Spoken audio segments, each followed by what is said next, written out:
Please tell me your name. Gerald Jablon. And tell me when and where you were born. In Breslau, which was Germany when I was born. Now it is Poland. In June 1906 I was born.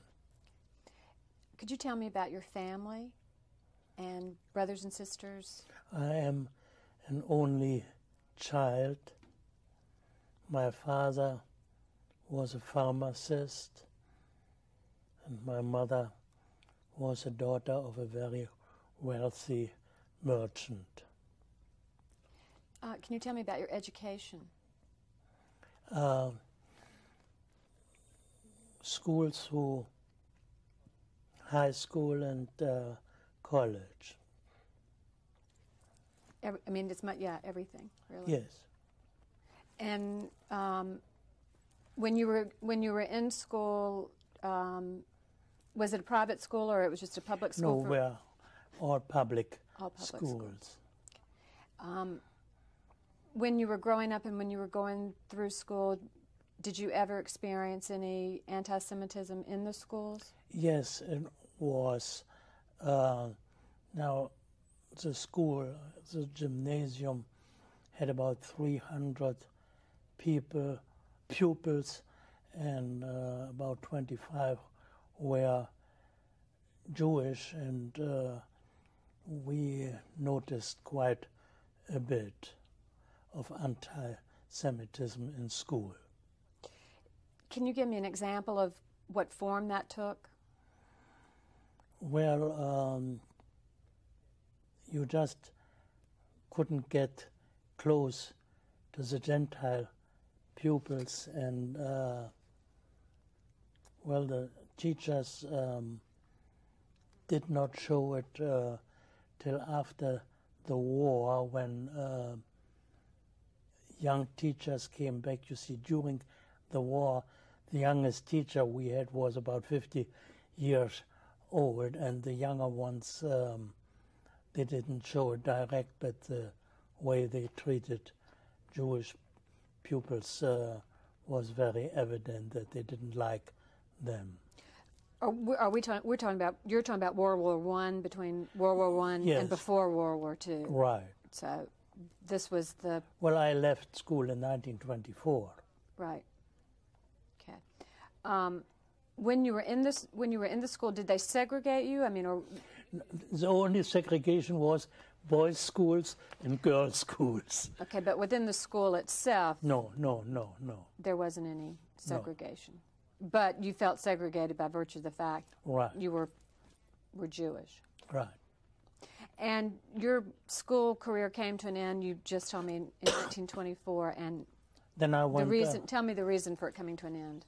Well, you graduated from high school, that was it. Then I went for 2 years to college, and then I became what is called apprentice in some businesses related to my grandfather's wholesale grocer business, because my grandfather, who died in 1924, left in his will that I was supposed to be a partner when I reached 27 years.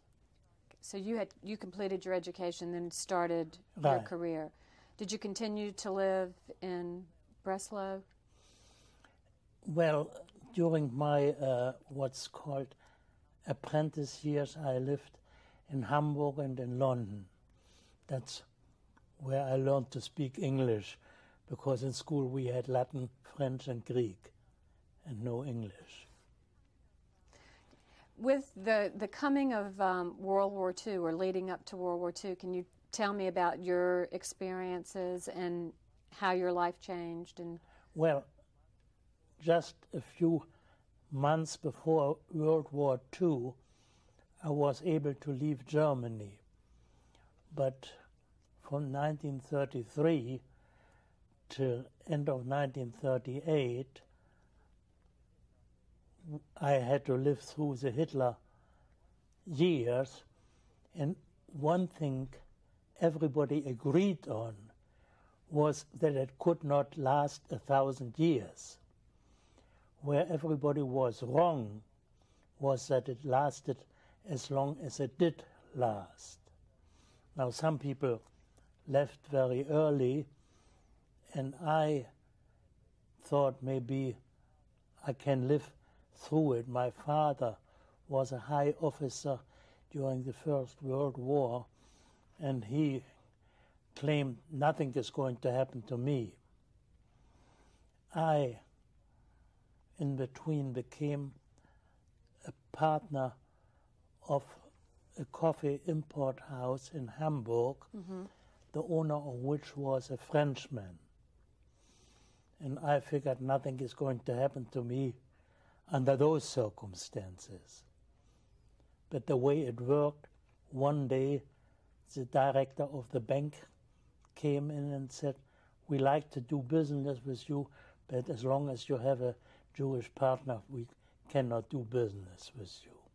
So that was the end of my career in the coffee. When was that? What year was that? That was in 1930, end of 1937. What did you do after that? Well, I just waited for an affidavit to come from the United States that I could come here. And how long did that take?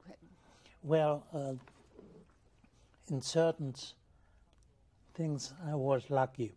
Hamburg, I was living in Hamburg, was the only place in Germany where you could find a telephone directory of New York, Manhattan. I went to the library, picked out the names of all the Jablons, and I wrote almost 100 letters. 2 came back, "We can't do anything about you," and another came back, "I sent you the affidavit." Fellow by the same name, no relation whatsoever. Now that's a piece of luck. Right. So, were you ever able to meet this man? I mean, sure, they picked me up on the boat when we came, and we are still friends today. That's terrific. When did you leave? We may be getting ahead of the story, but when did the affidavit come through? The affidavit came through sometimes in 1938. Okay. And naturally, the quota wasn't ready for me, so my wife had an aunt in London. Mm-hmm. Poor lady, no penny to her name, but she sent us a affidavit to stay temporarily in London. And what she did, she sent an affidavit for me. Back came an affidavit from the British government for Mr. and Mrs. Jablon. So my wife came with me. When we arrived in London, they said, "What are you doing here?" to my wife. "You didn't have an affidavit." Well, my wife said she got on that affidavit you sent. "What you want to do, send me back?" No. Good. In the interim, I mean, before you left London, though, you spent time in a camp? 6 weeks, yes, in Sachsenhausen.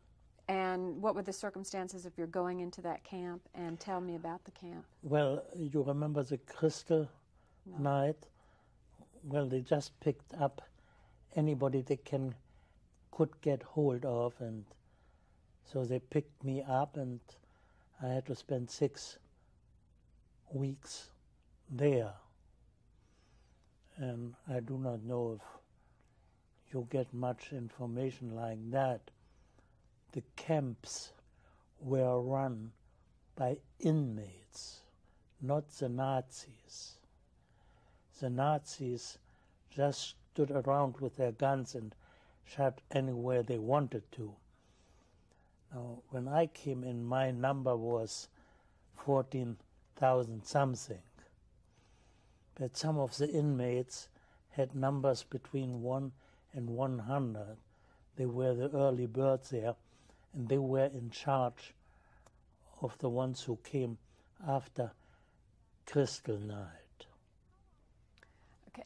To the best, how long was Sachsenhausen, had it been going on, or do you have any recollection I of that? really do not know, but in that camp they were building something with concrete. What, I never found out, but near the camp was a little river, and in barges came the bags with concrete, and we had to unload this concrete and bring it to the place where they were building that huge thing, and that we had to do for 8 hours a day.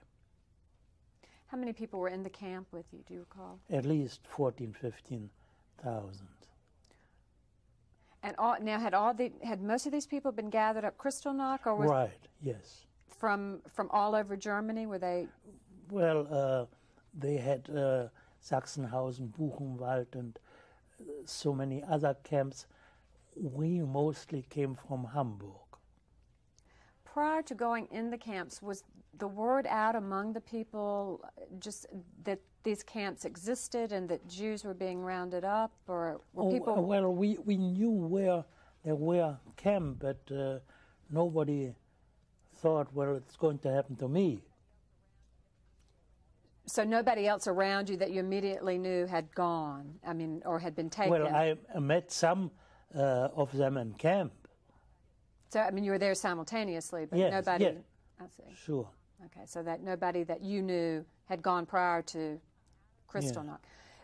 Did people come out of Sachsenhausen talking about what their experiences were prior to your going in? No. We usually, what I would say, mass transportation of Jews went to other camps. Sachsenhausen, you only heard the name. Okay. Which was about 20 minutes by subway from Berlin. When you were in the camp, then they had you. It was a work camp at that particular Yes, time. And right. so were there women there, or No. And what about you? So you didn't see any children? Just was it all men? No. All men, and as I said, mostly Jewish then. But they did have other people there other than Jews now? Oh, yes. Well, if you don't mind, a few minutes of the time to give you one description of what happened. You see, the first few days, at least my battalion, or whatever you want to call it, we had to dig a ditch about 30 feet down. For what reason, nobody knows. And up on top of the ditch, one of the old-timers with a number 5 came and yelled down, "Is here anybody from Breslau?" Well, I knew better than to say yes. You just kept your mouth shut. He didn't give up. Then he shouted down, "Does anybody know a Lieutenant Wolf?" Which was a brother of my mother. I looked at him again and said, "Are you the Hanke Paul?" "Yes." So he said, "Come up here." And he asked me, "What do you know about Lieutenant Wolf?" I said, "That's my uncle." Now, my uncle had a hobby that were horses. And that fellow was a guy in charge of the horses. But the way they put him away was he just murdered somebody at some time. That's while he was in that camp. So he asked me, do you need anything what I can do for you? I said, neither. They took everything away from me. What I could use is a pair of nail scissors and a handkerchief. Half an hour later, I had a pair of nail scissors and a handkerchief. Unfortunately, a few days later, he was transferred to another camp, and then it was just tough going for the rest of the 6 weeks. What were the conditions in the camp in terms of sleeping conditions, eating conditions? Sleeping conditions, it was a barrack, and we all lay just on the floor. There was no room to turn around. The way we lay down, we had to sleep all night long. Eating, we got something what looked like coffee in the morning and a big piece of dry bread. And when we came back at 5 o'clock, we got something what could be soup or anything, but hard to define it any closer. I lost 25 pounds in those 6 weeks. Now, there was what you could call a canteen. And whoever got some money sent from home could buy whatever was available at the canteen. My wife sent me money, it never reached me. Others did have money, they bought whatever was available. Were you allowed visitors? Oh. No. But so they were allowing mail to come in or packages to come in? I mean, is that how the money was? No, if you got the money, you could buy something in that. If you had brought it in with you? No, or if they sent you money and it reached right. you. Somebody didn't take it in between. Now, things which did not happen to everybody. My father-in-law, long time before Hitler, had a factory, and he had one worker who stole. Daddy was a nice man. He fired him and said, I'm not going to report you to the police, but don't come back here anymore. After Hitler came, that guy went to Daddy and told him, you were nice to me. If I can do anything for you, call me. So when I came into the concentration camp, he went to that fellow. He said, well, this and this and this and this will cost 5,000 marks, and we get him out. It so happened there was another Gerald Jablon, and he got out on the 5,000 marks we paid that fellow. So after I didn't come home in 2 weeks, Daddy went to him and said, well, we have to start all over again, which he did, and I finally got out on the second try. So this man did yes. sort of yes. worked for your release, and he got paid. But well, he was somebody in the Nazi party, but he felt for Daddy because he at that time didn't turn him over to the authorities. Tell me about your parents and what was happening to them during all this time. And well, my father was a high officer in First World War, and he said, nothing is going to happen to me. He had a pharmacy, and in 1935 he could have exchanged this pharmacy in Breslau against a pharmacy in Zurich, Switzerland. And he would have lost 20% of his capital. But he didn't do it. You see, I mean, people can understand mentalities like that after what did happen. So that's what happened.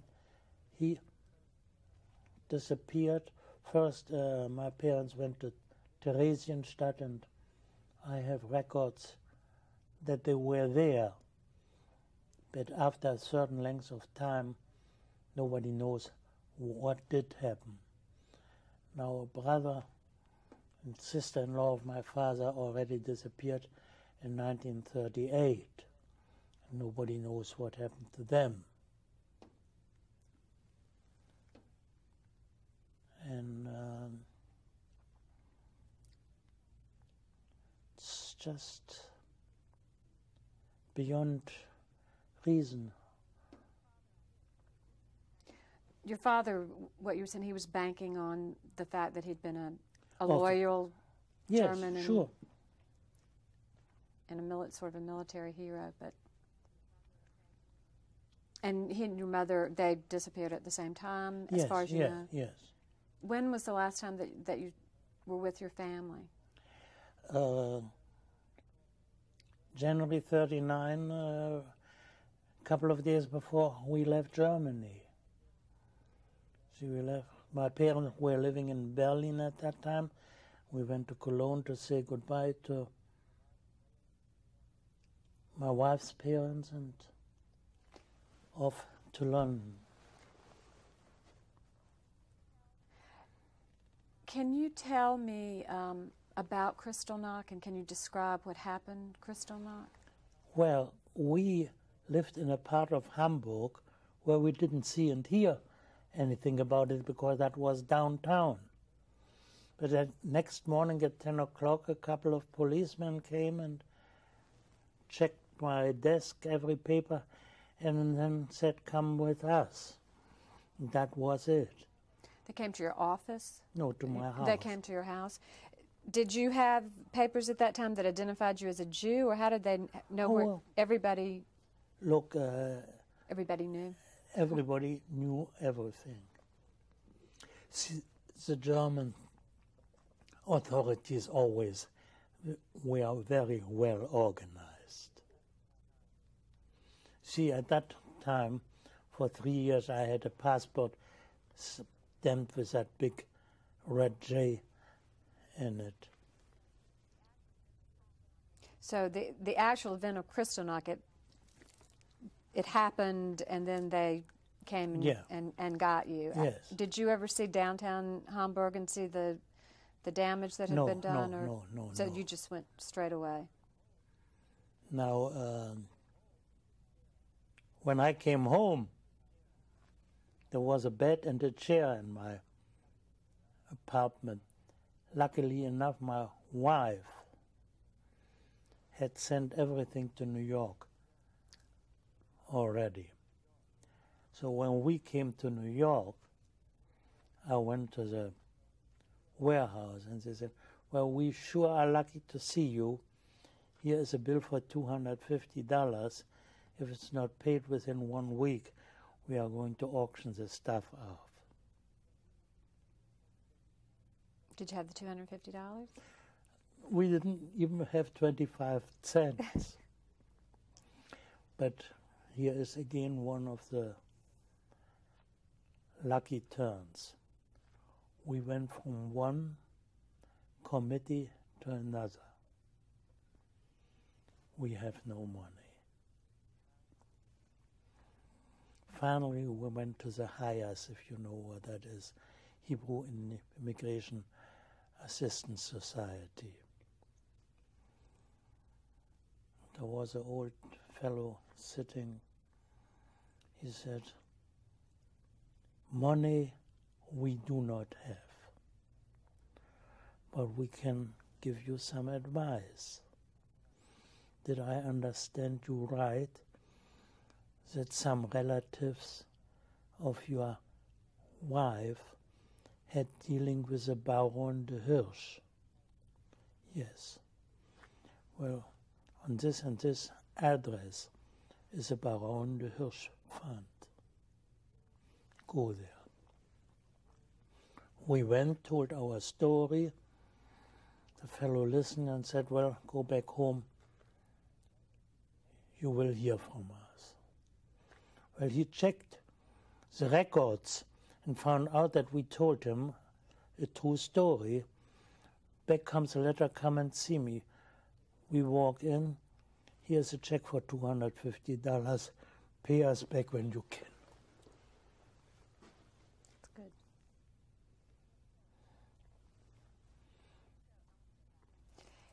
Let's go. I want to go back a little bit to. Sure. We'll go back to Germany, and while you were in Sachsenhausen, your wife, what was she doing during this time? Well, she tried everything to get me out, and the furniture out of the country. And she was able to do that, and then Yes. eventually, with your parents' assistance, Yeah. you were able to leave. How long did you stay in London? 15 months. So by that time, the war was in Oh full yes. swing. We went through the first part in London. And then you came to America. To New York, and I figured everybody was waiting for me in the coffee trade, and nobody was. So my first job for 6 months in New York was busboy in a restaurant. And I don't know if I mentioned it before, I have a sideline which is music. I'm an oboist, and the Charlotte Symphony was looking for one. They came to New York, listened to me and said, come to Charlotte. That's how we came down south. I was the first professional musician they ever hired in 1940. How long were you with them? About a little over 2 years. You see, I mean, from music alone, you couldn't make a living. Right. So right after we moved there, I found a job as a paymaster in a hosiery mill, which was fine till December 7th. No more silk, no more nylon. And they gave me 6 weeks' notice. Thousands of jobs in Charlotte. Question, what are you? Enemy, alien? Sorry. Couldn't find a job in Charlotte. That's how I came to South Carolina. And you ended up settling in Spartanburg? Spartanburg, and had my own office as public accountant, and was happy ever after that. And you have children? Yes, a daughter and a son. If you want to take just a minute, I'd like for you to sort of collect your thoughts, or I'd like, if you want to go back, if you want to add anything, I'd like for you to think of anything that you haven't told me, that you want to tell me. That, I mean, this is sort of a very fluid kind of thing, so just think of, think impressions from that time in your life. Something you never will forget are those 6 weeks in a concentration camp. Another thing you never will forget, that your parents disappeared and you don't know when and where, and that's on your mind constantly. But, I mean, my first experience with the Nazis was on account of me being, among other, an organist. In 1933, a rabbi in Breslau calls me up, Jerry, I have to go to the prison to conduct a service. You want to come with me and play the organ? I said, yes, that's how I was in the prison and saw quite a few Jewish people in there. When you had come to America and the United States had gotten involved in World War II, how did you feel about what you knew was going on in Germany, and how were people treating you in the United States? I know you had your experience in Charlotte? Well, I mean, I have nothing to complain about here, but the stigma of enemy alien followed me for quite some time. Now, all my friends, whether they were in Florida, in Michigan, or wherever they were, they got picked up in the army just like that. I was still of army age. Mm-hmm. North Carolina and South Carolina. Every enemy alien was automatically 4F. They never looked at me.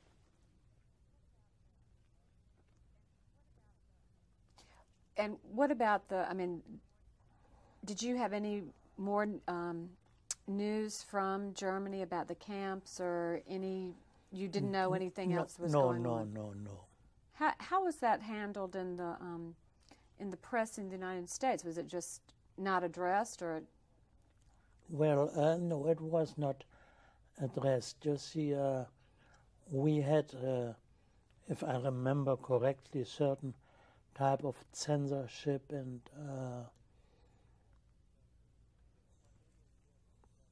the frontiers were not very open to any aliens, whether they came from Germany or anywhere else.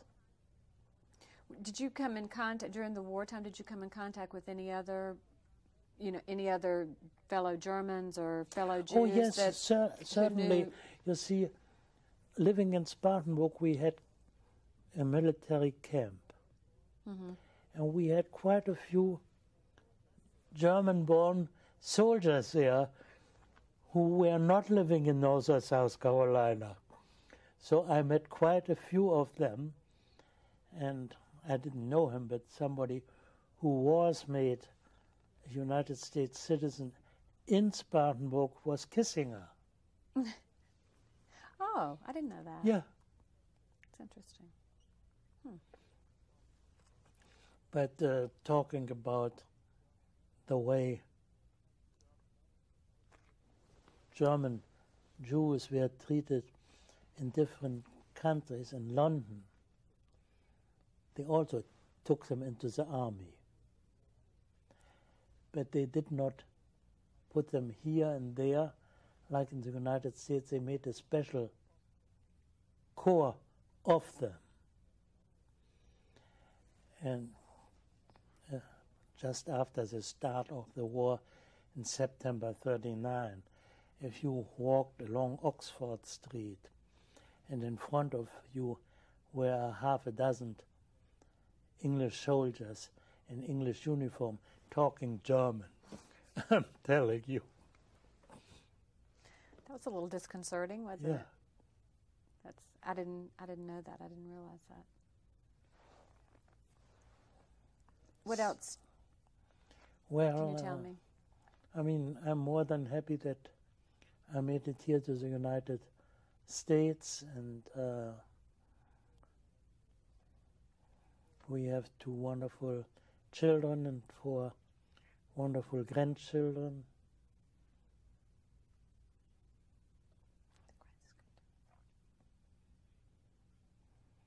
And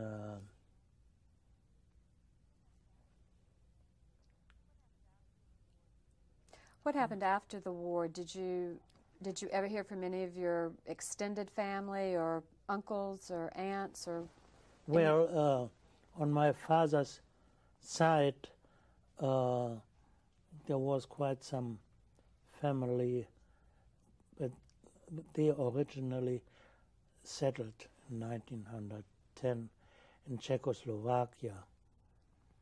And my uncle there, he had a very good feeling about things. He had all his money in Liechtenstein, and on the day Hitler came to Czechoslovakia, he happened to be in Italy, and his wife and children all came to London, and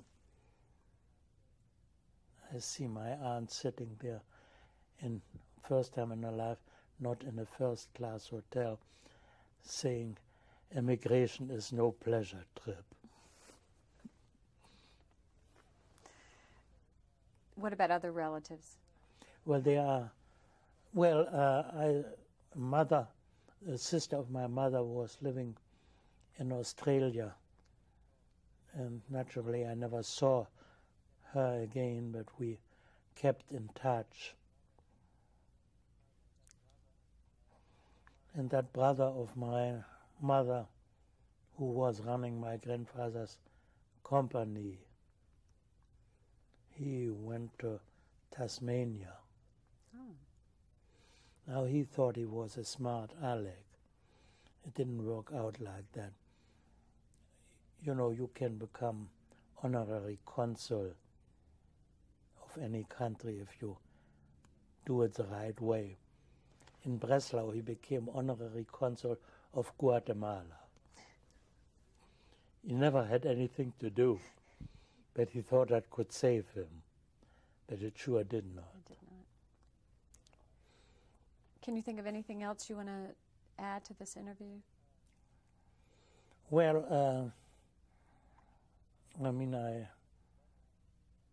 spent a lot of time traveling around Germany as a musician, because my instrument was oboe, and they didn't have many oboists at that time, so I went all the way from Hamburg to southern Germany and Breslau, and they didn't bother musicians much. Mm-hmm. So you did have that But as long as you were in business, like I was in Hamburg, that's when they came after you.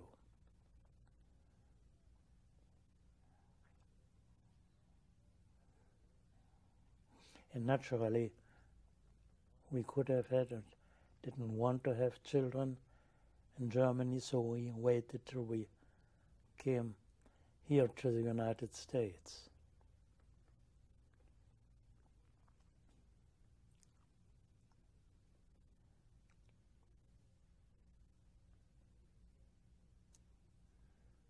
We sure didn't get millionaires here, but we are not complaining. Good. Mr. Jablon, thank you for being with us today. Thank You're you for very doing this welcome. interview. Okay, that's it. Okay.